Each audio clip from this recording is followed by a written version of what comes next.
On est à Chouto-Orizari, une petite ville de 35 000 habitants, située juste en bordure de Skopje, donc la capitale de la Macédoine.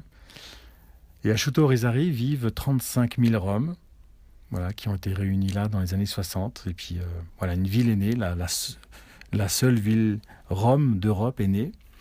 Et j'ai passé beaucoup de temps dans les rues, parce que finalement c'est dans la rue que se passe la vie à Chouto-Orizari. Les Roms sont quand même très portés sur la communauté, la collectivité, le groupe. Et donc voilà, sur cette photo, en fait finalement je retrouve pas mal de ce qui me reste de mes séjours à Chouto-Orizari, c'est-à-dire une vie dans la rue, avec une possibilité pour les habitants, pour les voisins, de pouvoir l'envahir comme ils l'entendent. Et quand je dis ça, c'est que il y a une liberté à Chouto-Orizari que pouvoir vivre la romanité. Et je vois sur cette photo des enfants qui vivent là, mais aussi des enfants issus de la diaspora qui étaient revenus voir leur famille, puisque cette photo a été faite pendant l'été, là, pendant les vacances scolaires. On voit aussi deux mamans qui sont assises de l'autre côté de la rue.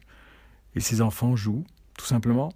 Et il y a comme ça une espèce de disposition des, des enfants dans la rue, dans le cadre, et puis ce ciel qui est là, qui rosé, qui donne toute une présence. Et puis il y a ces maisons aussi, ces maisons qui nous parlent de Chouto-Orizari. C'est des maisons modestes, mais on est loin des carrioles tirées par des chevaux tels qu'on peut le voir dans certains reportages sur les Roms de Roumanie, par exemple. Et on n'est pas non plus dans les terribles bidonvilles roms que l'on trouve en bordure de Budapest ou de Bucarest, etc. Ou simplement à Paris ou à Bruxelles, parce qu'ils existent aussi. Voilà, c'est une vie simple, c'est une vie, on va dire, un peu au ralenti.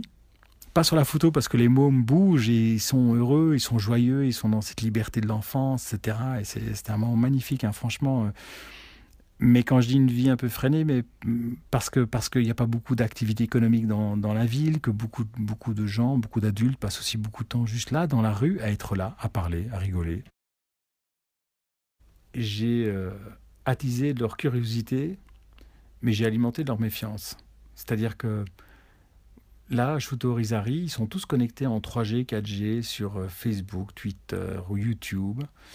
Il y a une grosse diaspora de Chouto-Orizari installée en Allemagne, en Hollande, en Suisse, en Belgique, en France, en Italie, etc. Donc ils savent très très bien ce qui est dit des Roms dans tous ces pays, dans tous nos pays. Et ils savent très bien quelle est l'image qui est véhiculée. Donc moi, à titre de photographe, j'ai pas été bien reçu. J'avais beau expliquer que je travaillais dans la longueur, que c'était pas uniquement 3 photos là pour la presse, que j'essayais de faire un reportage, que ça valait la peine, Chouto-Orizari, ce projet de Chouto-Orizari, etc. Et tout ça, ils l'entendent très bien, mais ils n'ont absolument pas confiance dans mes propos.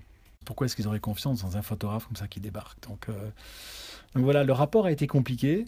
Il n'y a jamais eu de problème vraiment important. Il y a eu des discussions, parfois un peu animées, mais qui se sont toujours calmées. Je me suis fait aussi inviter tas de fois à boire un verre, etc. C'était aussi plein de connivences. Mais voilà, donc ça fait partie des difficultés à vouloir se confronter comme ça au réel, hein, voilà.